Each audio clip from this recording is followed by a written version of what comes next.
तहत जो खबर है वो ये है कि लेफ्टिनेंट गवर्नर को मजीद इख्तियारात दिए गए हैं और तरमीम शुदा कानून को सेक्शन 55 के तहत नोटिफाई किया गया है। जम्मू कश्मीर तंजीम एक्ट के सेक्शन 55 के तहत कानून को नोटिफाई किया गया है।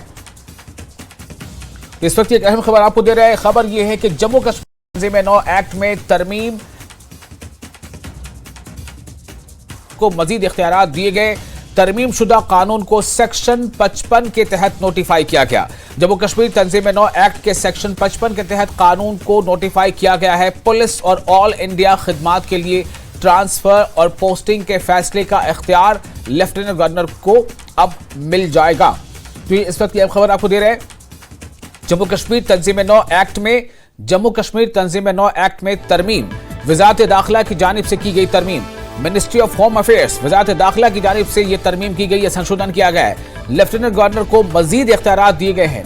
इस संशोधन के जरिए लेफ्टिनेंट गवर्नर को यानी जो एलजी है उन्हें और ज्यादा इख्तियारात दिए गए हैं और इन इख्तियारात में बहुत सारी दीगर चीजें शामिल होंगी।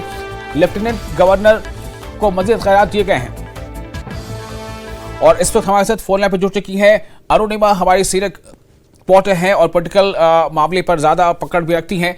अरुणिमा, ये जो तब्दीली है, ये जो संशोधन है, इसे कैसे देखा जाए और इस संशोधन से और क्या क्या जो इनका इख्तियार है जो बढ़ जाएगा, क्या पावर इन्हें और ज्यादा मिल जाएंगे एलजी को, उपराज्यपाल को? देखिए, अभी तो ज्यादा कुछ नहीं बदल रहा है क्योंकि आज की मतलब स्थिति ये है कि lieutenant governor he Jammu and Kashmir के एडमिनिस्ट्रेटिव हेड है। सारे डिसीजंस एलजी के द्वारा ही लिए जाते हैं, चाहे पुलिस हो, चाहे लॉ एंड ऑर्डर हो, प्रिजन हो, ट्रांसफर पोस्टिंग हो, सारे डिसीजंस एलजी ही ले रहे हैं। लेकिन ये हालात तब बदल सकते हैं अगर जम्मू एंड कश्मीर में चुनाव हुए और एक इलेक्टेड चीफ मिनिस्टर असेंबली में रिप्रेजेंट करना शुरू करे जम्मू एंड कश्मीर के लोगों को।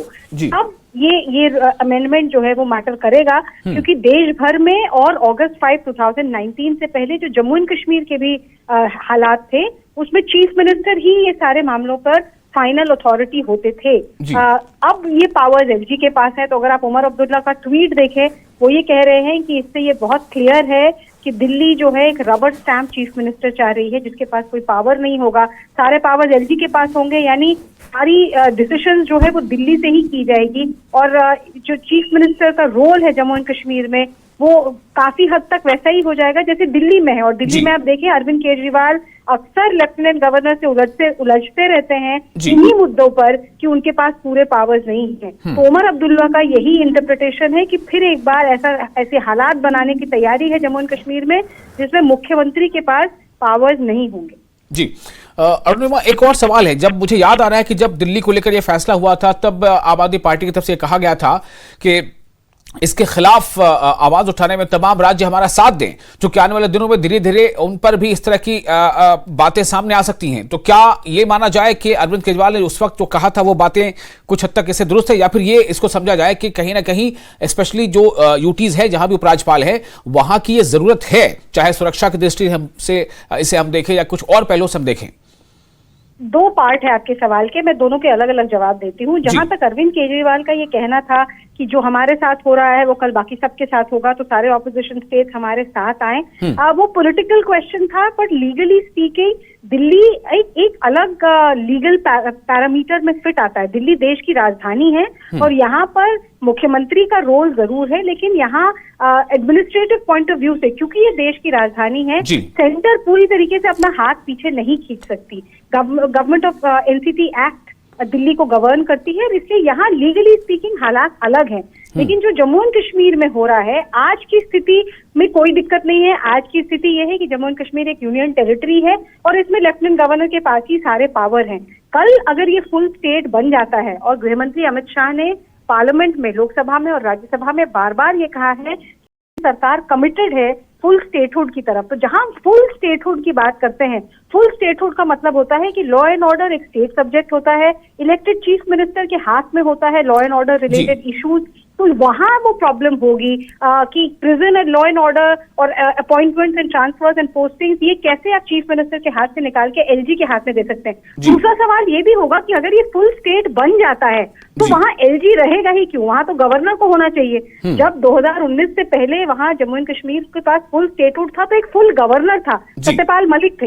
एलजी वहाँ होगा ही क्यों अगर ये फुल स्टेट है? तो अब सवाल ये भी उठाया जा रहा है कि क्या सेंटर एक ऐसे ही दिल्ली जैसे पैराडाइम की तैयारी कर रही है, जैसे दिल्ली है, जैसे पुडुचेरी है, क्या वैसे ही पैराडाइम की तैयारी कर रही है जम्मू एंड कश्मीर में, जहाँ फुल स्टेटहुड ना हो बट एलजी रहे और पावर्स एलजी के पास रहे, लेकिन साथ ही एक चीफ मिनिस्टर भी हो। अरुणिमा, बहुत अहम नुकात पे आपने रोशनी डाली है। बहुत शुक्रिया आपका अरुणिमा।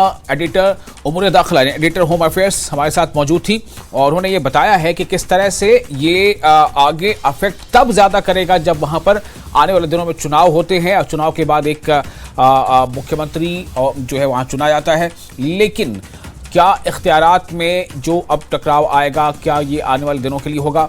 ये उनका कहने का मतलब था कि दिल्ली जैसे ही या जैसे पुडुचेरी उस जैसे ही क्या ऐसी कुछ तैयारी चल रही है, या फिर ये कि जो उमर अब्दुल्ला सवाल उठा रहे हैं वो कहीं ना कहीं अपने आप में अहम है। बहरहाल लेकिन मिनिस्ट्री ऑफ होम अफेयर्स की जानिब से ये कदम उठाया गया है और ये कदम ये है कि जम्मू कश्मीर तंजीम नौ एक्ट में ये संशोधन किया गया है और इस संशोधन की वजह कर जो ये होगा कि इसमें जो उपराज्यपाल होंगे, जो एलजी होंगे, उन्हें इख्तियारात मजीद उनके बढ़ जाएंगे। तरमीमशुदा कानून को सेक्शन 55 के तहत नोटिफाई किया गया है। जम्मू कश्मीर तंजीम नौ एक्ट के सेक्शन 55 के तहत कानून को नोटिफाई किया गया है। पुलिस और ऑल इंडिया खिदमत के लिए ट्रांसफर और पोस्टिंग के फैसले का इख्तियारात लेफ्टिनेंट गवर्नर को होगा। तो ये उस समय के लिए ज्यादा जो है शायद इस पर सवाल उठेंगे जब वहां पर वजीर आला चुना जाएगा, जब वहां पर चुनाव हो जाएंगे।